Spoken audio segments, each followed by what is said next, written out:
শনিবার হোলির দিন শিলিগুড়ির ডেপুটি মেয়র রঞ্জন সরকারের উপরে হামলার ঘটনায় অভিযোগের ভিত্তিতে দুজনকে গ্রেপ্তার করল পুলিশ। ডেপুটি মেয়র রঞ্জন সরকারের অভিযোগ, শনিবার বিকেল 4:30 নাগাদ এক যুবক তার গাড়ি এবং তার উপর হামলার চেষ্টা চালায়। বিষয়টি নিয়ে রবিবার সকালে শিলিগুড়ি থানায় অভিযোগ দায়ের করেছেন তিনি। অভিযুক্তের ছবি পর্যন্ত পুলিশকে দেওয়া হয়। জানা যাচ্ছে, ধৃতের নাম দিব্যেন্দু দাস, তার বাড়ি শিলিগুড়ির টিউমাল পাড়ার 4 নম্বর ওয়ার্ডে। অপর ধৃত বিজয় শর্মাও শিলিগুড়ির 4 নম্বর ওয়ার্ডের বাসিন্দা। ডেপুটি মেয়রের উপর হামলার ঘটনাটি নিয়ে ইতিমধ্যেই তোলপাড় শিলিগুড়ি শহর। ডেপুটি মেয়রের উপর এমন হামলার ঘটনাকে নিয়ে সংবাদ সোশ্যাল মিডিয়ায় কমেন্ট করেছেন তৃণমূলের অনেক নেতৃত্ব। ছিল ঘটনা কালকে হয়েছে। কালকে ডেপুটি মেয়রের গাড়ির উপরে যে আক্রমণটা হয়েছে এটা খুবই অনভিপ্রেত ঘটনা এবং রাত্রেবেলায় আমার তখন কটা হবে বোধহয় 8টা কি 9টার সময় রানার সাথে আমার কথা হয়। ওর এক আত্মীয়ার বিয়োগ হয়েছিল, যার জন্যে শ্মশানে ছিল। ও বললো টোটাল ঘটনাটা এবং যে ছবি দুটো পুলিশকে শেয়ার করেছিল।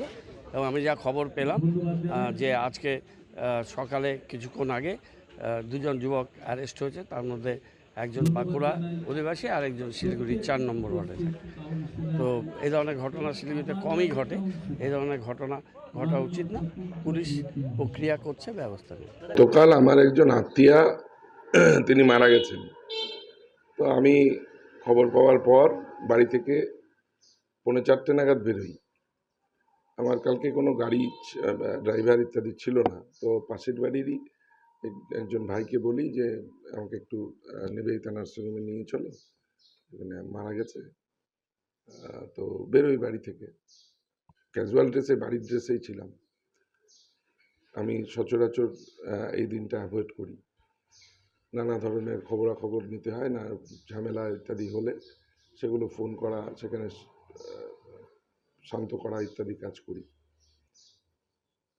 যখন আমি হিলকার রোড দিয়ে যাচ্ছি, খুব আস্তে আস্তে ধীরে ধীরেই যাচ্ছি। রাস্তায় অনেকেই বাইক নিয়ে, গাড়ি নিয়ে খুব জোরে রাশ ড্রাইভিং ইত্যাদি হচ্ছিল।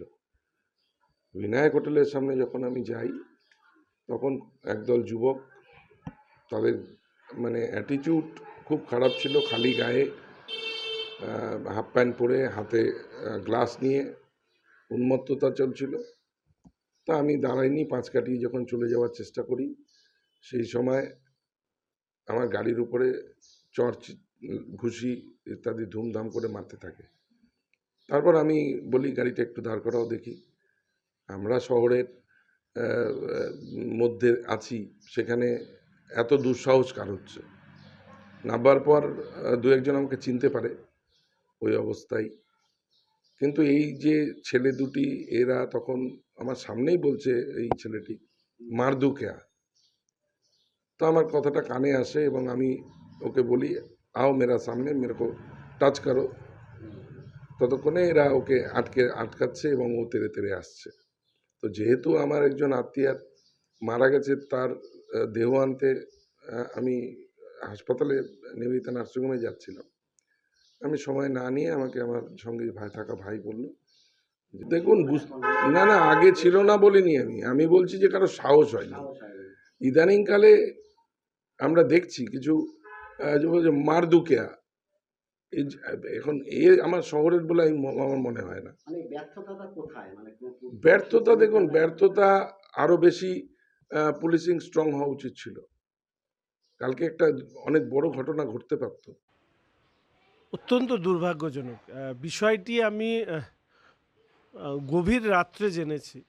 সেই সময় ডেপুটি মেয়র রঞ্জন সরকার রানা থেকে তো ফোন করা সঠিক হবে বলে আমার মনে হয়নি বলে আমি ফোন করিনি। নাহলে নিজেই আমি ওনার কাছ থেকে জানতে চাইতাম যে অ্যাকচুয়ালি কী হয়েছিল। প্রথমত আমরা সবাই রাজনীতি করি, আমাদেরকে বিভিন্ন জায়গায় বিভিন্ন সময় ছুটে যেতে হয়, দিনে রাত্রে এর কোনো ঠিকানা থাকে না। তো এইভাবে ডেপুটি মেয়রকে চেনা সত্ত্বেও ডেপুটি মেয়রকে এইভাবে হেনস্থা করাটা কখনোই কাম্য নয়। এবং আমার পরবর্তীকালে যতটুকু শুনেছি সেটা হচ্ছে যে ডেপুটি মেয়র বিষয়টি সোশ্যাল মিডিয়াতে পোস্ট করার পরে পুলিশ অ্যাক্টিভ হয়েছে। তার মানে ডেপুটি মেয়র পোস্ট না করলে পুলিশ অ্যাক্টিভ হতো না, গ্রেপ্তারও হতো না। এবং আমি অবাক হয়ে গেলাম মেয়র সাহেবের কাণ্ড দেখে। মানে মেয়র সাহেবের তো উচিত ছিল প্রকাশ্যে পুলিশকে ভর্ৎসনা করা।